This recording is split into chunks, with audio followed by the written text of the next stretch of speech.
Hello everyone, কেমন আছেন সবাই? তো আজকে চলে এসেছি হচ্ছে পালং শাক রান্না করা নিয়ে। খুব সহজে আর ইজিভাবেই রান্না করে নিব। প্রথমে দুইটা শুকনো ঝাল করে নিলাম, এরপরে দিয়ে দিব কুচি করে কাটা রসুন কুচি।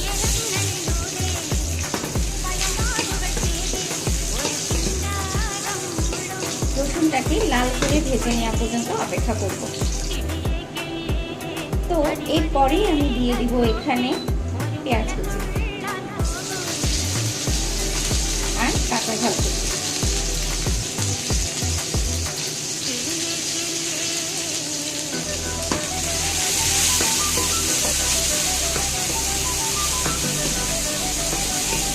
খুবই অল্প মশলায় সিম্পল ভাবেই রান্না করে নেব।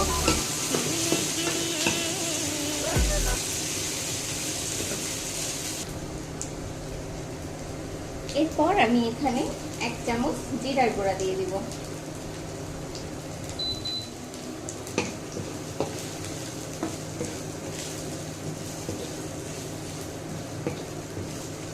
সাথে দিয়ে দিব পরিমাণ মতো হলুদ এবং লবণ।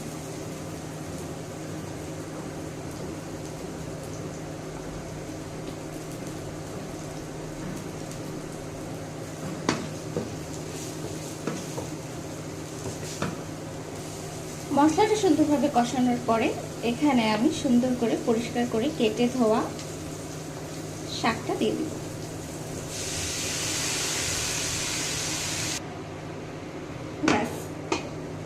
এরপরে মশলার সাথে শাকটাকে মিশিয়ে, শাকের থেকে কিন্তু নিচেই একটা পরিমাণ মতো জল বের হবে, তাই এখানে আমি এক্সট্রা কোনো জল ব্যবহার করব না। শাকের থেকে যে জলটা বের হবে সেই জল দিয়ে আমি পুরো রান্নাটা কমপ্লিট করব।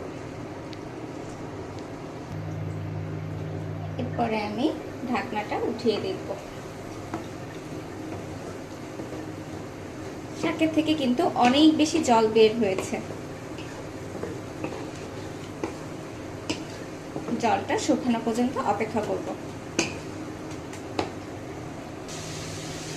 তো ফিরে এলাম কিছুক্ষণ পরে। আমাদের শাক রান্নাটা কিন্তু সম্পূর্ণ কমপ্লিট হয়ে গেছে। এভাবেই গরম গরম পরিবেশন করে দিব। আর এটা কিন্তু ভাত বা রুটির সাথে খেতে অনেক বেশি মজা লাগবে। কেউ যদি ট্রাই না করে থাকেন, এইভাবে ট্রাই করতে পারেন। আসলে সবসময় যে অনেক কিছু দিয়ে রান্না করলেই রান্নার টেস্ট হবে, এটা কিন্তু ভুল ধারণা। কম উপকরণেও কিন্তু রান্না অনেক বেশি